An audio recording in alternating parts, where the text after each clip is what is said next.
পশ্চিমারা যদি জ্ঞানে বিজ্ঞানে তথ্য প্রযুক্তিতে অবকাঠামোতে অন্যান্য ক্ষেত্রে আমাদের চাইতে 200 বছর এগিয়ে থাকে, আমাদের পারিবারিক বন্ধনের ক্ষেত্রে, স্বামী স্ত্রীর মধ্যকার সুসম্পর্ক রাখার ক্ষেত্রে, ছেলে মেয়ের সাথে বাবা মার বন্ডিং এর ক্ষেত্রে, পারিবারিক ব্যবস্থাপনার ক্ষেত্রে আমরা তাদের চাইতে 500 বছর এগিয়ে আছি।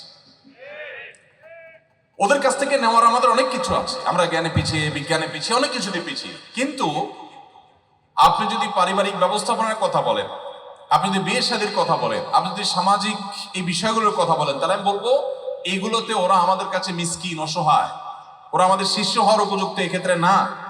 আমাদের এই সমাজে এখনো স্বামীরা স্ত্রীদেরকে, স্ত্রীরা স্বামীদেরকে যতটা ভালোবাসে এগুলো ওরা কল্পনা করতে পারবে না। মোবাইল ফোনে দেখবেন বিভিন্ন সময় অ্যাপস এর অ্যাডভার্টাইজ দেওয়া হয়, এর ভিতরে একটা অ্যাড খুব বেশি বেশি আছে, লক খোলার চেষ্টা করে ওই ঘুমন্ত স্বামীর আঙ্গুল দিয়ে, ঘুমন্ত স্ত্রীর আঙ্গুল দিয়ে, খুলে না, ফেস দিয়ে চেষ্টা করে, তাও খোলে না। তার মানে অ্যাপ কোম্পানি বলতে চাচ্ছে, দেখো তোমরা সবাই তো আকাম কুকাম করো, কেউ তো কাউকে বিশ্বাস করো না, তোমাদের মধ্যে বিশ্বাস তো শেষ হয়ে গেছে বহু আগে। তো এখন তোমার এই কুকর্ম এটাকে ঢাকার জন্য আমি একটা অ্যাপ নিয়ে আসছি।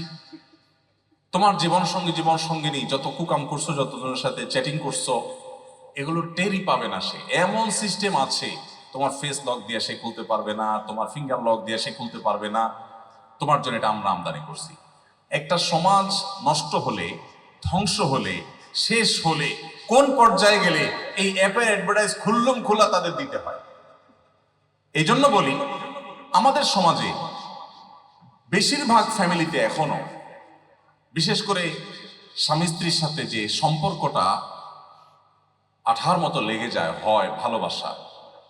কিছু কিছু ক্ষেত্রে দাম্পত্য কলহ এখন বাড়ছে, কিছু কিছু ক্ষেত্রে এর ভিন্ন অভিজ্ঞতাও আছে, কিন্তু বেশিরভাগ ক্ষেত্রে আপনি দেখবেন যে স্বামীরা স্ত্রীদেরকে, স্ত্রীরা স্বামীদেরকে এত ভালোবাসেন, তারা আর ভিন্ন কিছু ভাবতে পারেন না।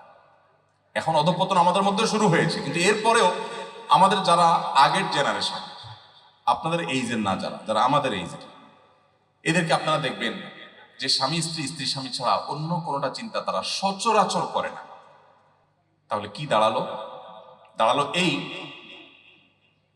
পশ্চিমা শিক্ষায় শিক্ষিত, পশ্চিমা জ্ঞান বিজ্ঞানের ঝলকে প্রভাবিত হয়ে আমরা মুসলিম তরুণরা আজকাল আমাদের ঐতিহ্যগতভাবে মুসলমান হিসেবে আমাদের যে সম্পদ, আমাদের যে গৌরবের জায়গা, সেটাকে আমরা হারিয়ে ফেলছি।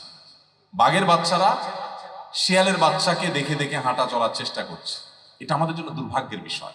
আমি আপনাদেরকে আজকে আহ্বান করতে চাই যে নবী সাল্লাল্লাহু আলাইহি সাল্লামের জীবন ইতিহাস নিয়ে আজ আপনারা আলোচনা শুনেছেন, একজন মুসলমান হিসেবে আপনাকে দৃঢ় প্রত্যয়ী হতে হবে। আপনার ইসলাম নিয়ে আপনাকে প্রাউড করতে শিখতে হবে। আপনার ইসলামটা তোলা রেখে যাওয়ার জিনিস না, আপনার ইসলামটা পাসপোর্টে পরিচয় দেওয়ার জিনিস না, আপনার ইসলামটা আপনার জীবনের প্রতিটা মুহূর্তে চর্চা করার মতো বিষয়, এবং সেটা আপনাকে করতে হবে। যদি আপনি মুসলিম হয়ে থাকেন, এটা আপনার নিজের কল্যাণে করতে হবে, আপনার পার্থিব জীবনের শান্তির জন্য করতে হবে, আপনার পারলৌকিক জীবনের জান্নাতের জন্য করতে হবে। এবং এটা ছাড়া আপনার কোনো সামনে কোনো পথ খোলা নেই। নামে মাত্র মুসলমান হয়ে, আদম সময়তে মুসলমান হয়ে, মুসলমানের সন্তান হয়ে আপনি মুসলমান হিসেবে যে সুফলগুলো পাওয়ার কথা, সেটা জীবনে ইহকালে হোক আর পরকালে হোক, তার কিছু আপনি পাবেন না যতদিন পর্যন্ত আপনি সিরিয়াস মুসলমান না হবে।